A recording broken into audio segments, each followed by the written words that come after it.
Mga kababayan, kamusta po? Si Kamanong po. Nagbabalik po muli para po magkomento po sa inyo dito po sa Tambayan Makabayan. Samahan niyo po ang inyong lingkod, magkomento na po tayo. Magumpisa na po tayo mga kababayan. Ito po mga kababayan, kumakalat po sa social media. Ito pong sinasabi ng ating mga kababayan. Dahil daw po si Secretary Dizon, si Vince Dizon po ng DPWH ay nag-road trip po. Sinuyod po ang Samar at ang Leyte, mga kababayan. Nagpunta po ng Samar at Leyte. Pero ang pinagtataka po ng ating mga kababayan ay nasa Leyte na raw po, pero hindi daw po nagpunta sa distrito ni Tambaluslos, ang first district po ng Leyte. Yan po ang kumakalat sa social media. Bakit daw po iniwasan ito pong road trip ni Secretary Dizon, ang first district ng Leyte, kung saan po ang congressman po ay si Tambaluslos na tinatawag ng Vice President. Mga kababayan, pakinggan po natin. Ito po yung kumakalat po sa social media. Mga kababayan, yan po, road trip ni Vince Dizon, hindi tumagos ng Leyte sa baluarte ni Martin Romualdez. Iniwasan? Totoo kaya yun, mga kababayan? Ang makapagsasabi po niyan ay ang mga kababayan natin sa Leyte. Ito po ba, mga kababayan ko sa Leyte, hindi po ba ito fake news? Ito pong kumakalat sa social media, mga kababayan, na hindi po nagpunta sa first district sa Leyte kung saan po congressman si Tambaluslos. Ito pong road trip na ginawa ni Vince Dizon, hindi po ba siya nagpunta sa first district at iniwasan ang mga proyekto ni Tambaluslos sa first district ng Leyte? Malalaman po natin yan sa ating mga kababayan. I-message nyo po, mga kababayan. I-text nyo po, mga kababayan. Bakit nga kaya iniiwasan? Ito po, mga tambay, yung ginawa po nilang road trip at pag-iimbestiga ni Secretary Dizon, mga kababayan. Pakinggan po natin. Ito po, umpisa na po natin.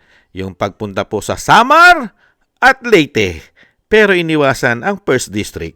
Palpak, mga napenggang proyekto Samar at Leyte naman ang sinuyod ni DPWH Secretary Vince Dizon, at kung hindi palpak, mga napenggang proyekto ang tumambad sa kanya. Yan ang agenda report ni Ian Maghanoy. Tumawid via Roro sa Samar at Leyte si Public Works Chief Vince Dizon linggo ng gabi para sa nagpapatuloy na Maharlika Road Network Inspection. Nang marating ang Port of Calbayog, agad na nakatikim ng sermon kay Public Works Chief Vince Dizon si DPWH Samar 1st District Engineer Raulito Yangzon at Assistant Engineer Raul Nabor Jr. Dahil yan sa anya ay kapabayaan ng mga inhinyerong mag-secure ng height clearance sa Philippine Ports Authority kaugnay sa patuloy na isinasagawang pantalan. Hindi ba ano yun? Basic yun? Ba't hindi ginawa nito mga bata mo? Problema to ha. Pagdasal nyo na maayos natin to. Kasi kung hindi at kailangan baguhin to,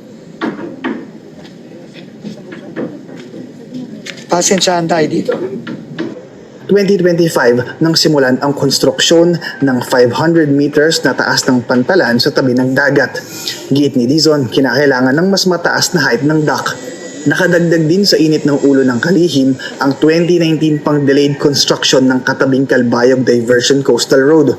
Ito pa naman sana ang inaasahang magsisilbing daanan papasok at palabas ng Calbayog Port at alternate route ng Maharlika Highway ng probinsya. Gayunpaman, agad rin namang kinumpirma ni Dizon na nagkasundo na ang PPA Calbayog at mga inhinyero na dagdagan na lamang ng 2.5 meters ang height ng pantalan. Ngayon, ang mangyayari na ngayon, mag-uusap na lang yung engineers ng PPA at ng DPWH para i-finalize at mag-i-issue yung PPA ng clearance. Great and clear. So, Isang putol na Gandara Bridge naman ang inabutan ng kalihim for the second stop. 290 million pesos ang initial budget na kailangan para tuluyang maisagawa ang nasirang tulay. 2020 kasi nang gumuho ito dahil sa bagyo at kalumaan ng infrastrukturang 40 taon ng pinakikinabangan. At dahil may road right of way ang tulay, planong makipag-ugnayan ng DPWH sa LGU para sa 10 bahay na maaapektuhan ng rehab project na inaasahang sa 2028 matatapos. we have to relocate. Papatugan na tayo sa LGU, sa mayor. Kaya tayo mag-relocate, then we will have to compensate. So wala tayong choice.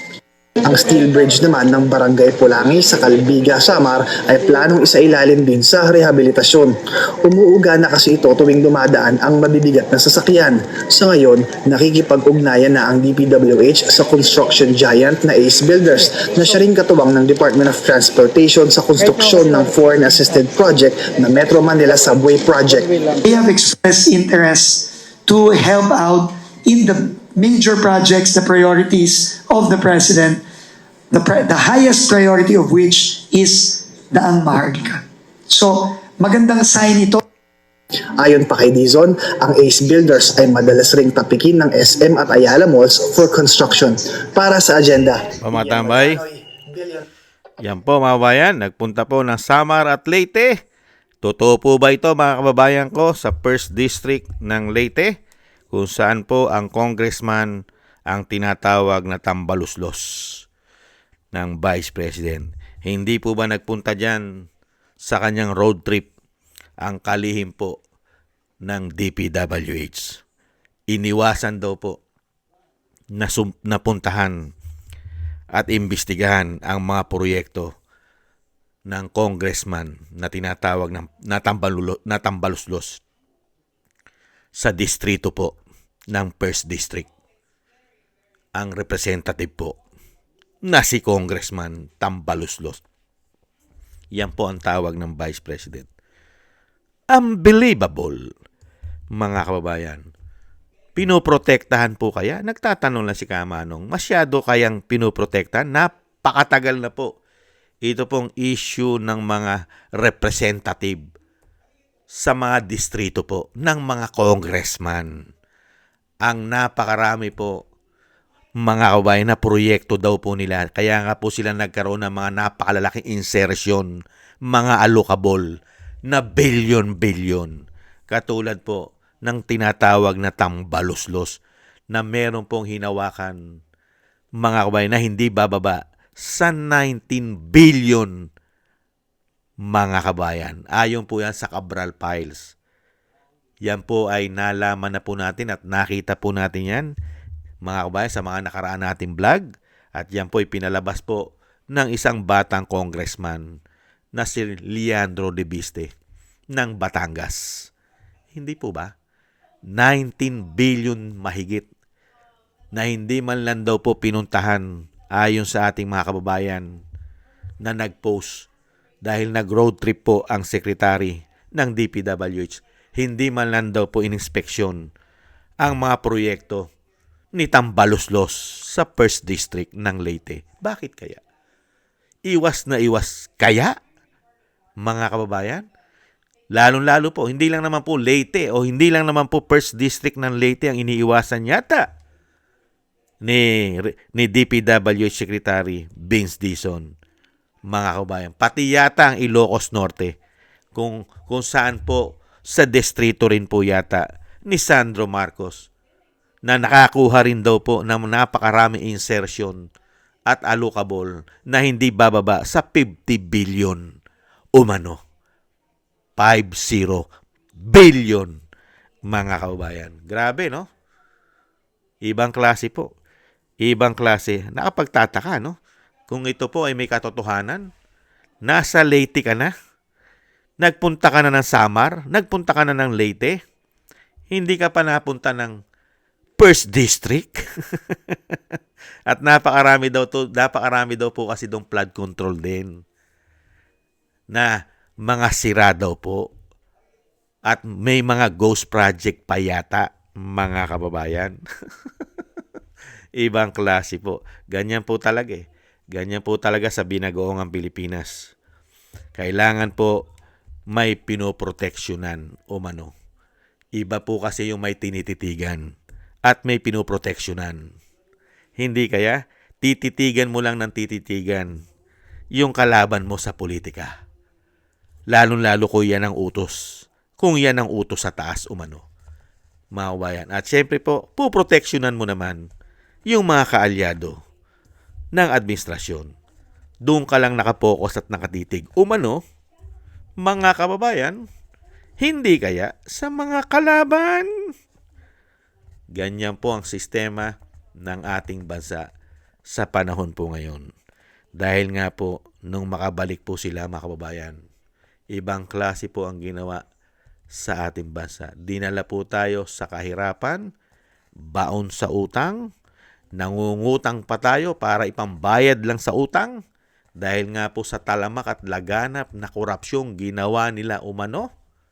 Kawalan ng trabaho, bagsak, napakamamahal na bilihin, walang pumapasok na malaking investor, bagsak na ekonomiya, bagsak na piso. Hindi po ba? At grabe po ang nagbalikan na naman, nagbalikan na naman po ang krimen. Mga addictus, mga pulburon lord, mga smuggler na nagahari, mga oligarkiya na pinagaharian na naman po ang ating bansa umano, mga makakaliwa. Di ba? Namamayagpag na naman at protektado pa ng mainstream media umano ang mga ito. Hindi kaya? Yan po mga kabayan ang ating komento. Mga kabayan, sa nangyayari po na pag-iimbestiga daw ng DPWH.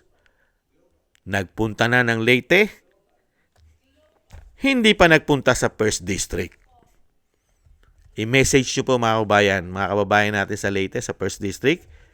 May katotohanan po ba mga kababayan na hindi po nagpunta at iniwasan ni Secretary Dizon ang 1st District ng Leyte.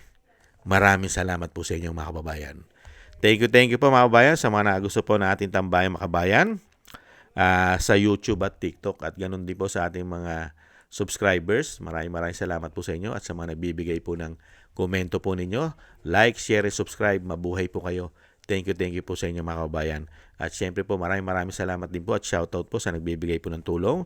Thank you po kay Eric Hershio po ng Canada. Shoutout po sa inyo kay Tatay Nick ng Canada, kay Balance Vision TV, kay Gayat Siena, kay Annie Jo, ako si Pilam, Kingston ng Hong Kong, si Jesus Valdepena, si Jake Yahut ng California, USA, Gina Ray ng Berlin, Germany, Julieta Celona ng Sydney, Australia, at Baby Roman at Ate Isa ng Cagayan.